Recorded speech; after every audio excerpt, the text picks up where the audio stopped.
Welcome to another video from Dr. Lock. What we have here is a Digilock. Now, I'm going to say this brand wrongly because we do in Australia and that's just the way we've been doing it. We call it Schlage, but it's actually in US, and so that I don't annoy the US followers, I'm going to call it Schlage, because that's the way they seem to do it, and I apologize if I'm saying it even wrong after that. Okay, so Schlage, we just call it Schlage. So it's up to you, whichever you want to call it. Anyway, this is a new lock that they've brought out. This is the S2 Smart Entry Door Lock, and the part number is SREEASGR2GR9BL, and it's in matte black. So we've got a couple of these in. We do have them listed on our lock shop as well, so you can purchase them, and I'm going to take you through and show you a little bit about this lock. Now, the way this lock works is you've got a swipe card, you've got key, you've got Wi-Fi access if you buy another additional part, which is the Wi-Fi bridge. So you can hook it up to a Wi-Fi bridge, and then you can do other things such as giving remote access and that sort of stuff. It's got a built-in alarm, holds up to 20 codes, 20 users. It's easy to install in place of a normal knob set, and yeah, you've got keypad and you can use it with the app and all that sort of stuff. So everything you could kind of want from a smart lock. Now, the price of these is quite reasonable, so that's why we put them on our lock shop. Alright, let's just unbox it. You got your instructions there, installation, batteries, all that good stuff, latch, how to put the wire in, how to attach it, the striker plate, all that. Okay, the codes, the default master codes, how to set it, how to program in your new codes, and once again, that's the Wi-Fi bridge, the AB100, which we also should have on our lock shop as well. Alright, now I won't be powering this up today, I will be powering it up later on. I'm just going to give you a quick rundown of actually what's happening here. This is probably your most important instructions here. So we have either a 60 or 70 mil back set. What that is that's the center of the hole on your door to the edge of the door. So check and measure that, whether or not you have a 60 or a 70. Also make sure that you've got a 54 mil diameter hole. Too small will be a problem, too big can be a bit of a problem too. The latch itself takes a 25 mil spade bit to drill out from one side. That should be standard. That part's probably already fitted, and this hole's already probably on your door, so you don't have to worry too much about that. One problem you might have here is being able to find the center of your hole to be able to measure up 88 millimeters to drill the top hole. That might be a bit of an issue. I would say put some sticky tape over it, measure the hole, find the center this way, find the center that way, then go up and find your center, find your position there, then go through with a 10 mil. So it's got the sizes there, 10 mil, 54 mil, 25 mil, and from the center up, 88 mil. Quite straightforward for somebody like me who fits locks, but hopefully that will make it a little bit easier for you. Okay, striker plate. So this looks like a powder-coated D-shaped type striker plate. Okay, what else we got here? We got the lock itself. Let's take this out.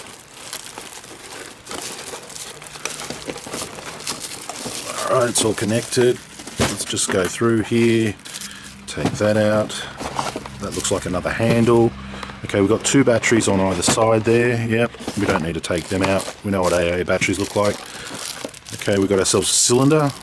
We've got ourselves one key, which is very interesting.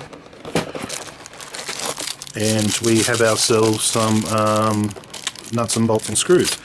Now, alright, let's get into the history of it. Schlage is owned by Allegiance now, who also own other brands like FSH and Austral, and they also own Gainsborough. Okay, so that's just a bit of background. We'll get into that later on.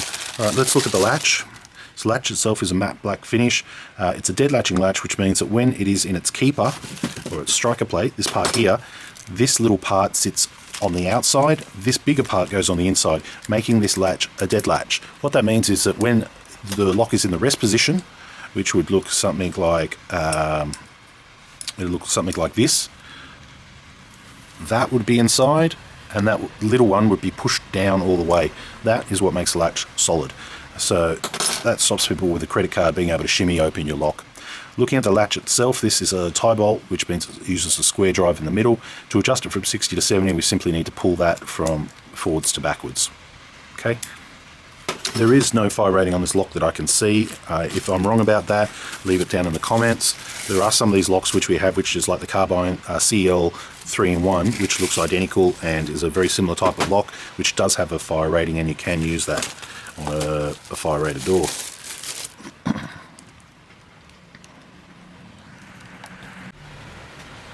Okay, so let's unpack this front part here. Okay, so looking at the lock itself, we've got 2 posts here which are for the main lock body.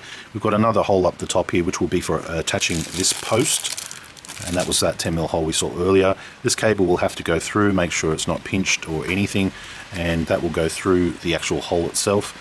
It's got a bit of a foam gasket here. The matte black finish is quite nice. The finish on the front is quite nice as well.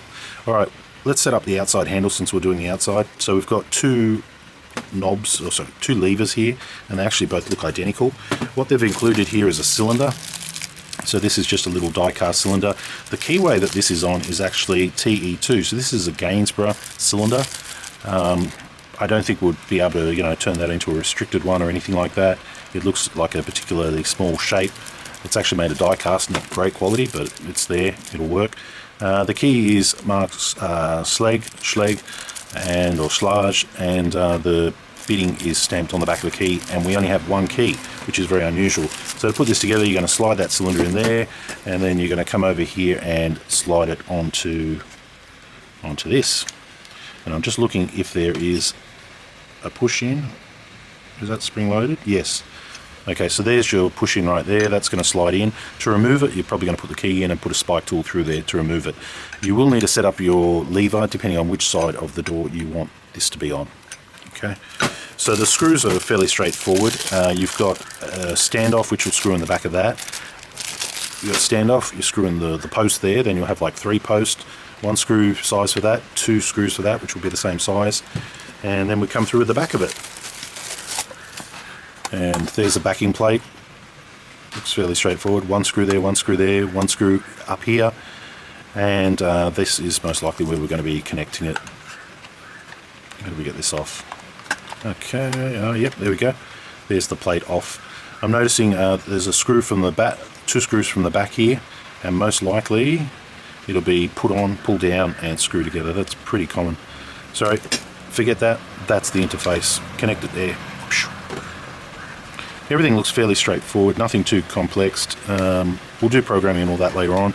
Let's just slide that up and have a look. Okay, 4 AA batteries there, and very interesting that they've left a cutout at the top here. Not sure what that is for. You'll also have 2 screws to attach this back housing to this plate. So I mean, all of that's straightforward. Got a lock and unlock button on the back there. This button does nothing. You simply need to just grab one of these handles, and they've made these handles the same too, so just grab one, slide it straight on, and bang, you're away. Alright, so that's the quick look, or the unboxing. I'm not sure why they've done a cutout through here and through here. That's very, very interesting, but it's probably something there that is for a reason. They always put things in which are for a reason.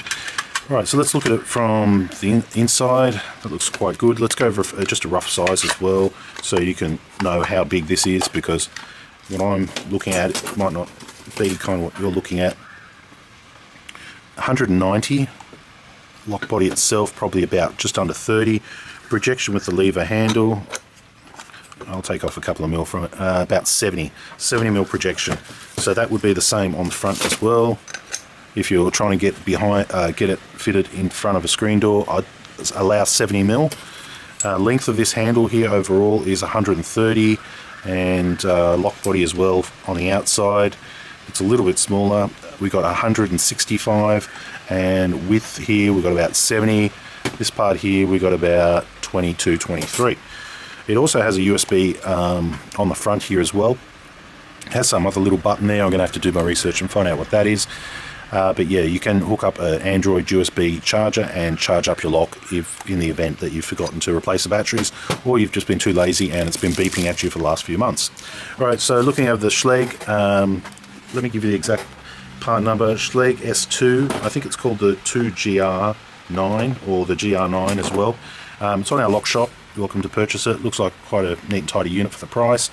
The only thing I would have improved on is I don't like the cylinder much. I would have preferred LW4, but it is what it is, and it comes like that. There it is there. For further information, please see the link down below. That'll take you to a website where you can purchase it, and comments down below. Thanks for watching.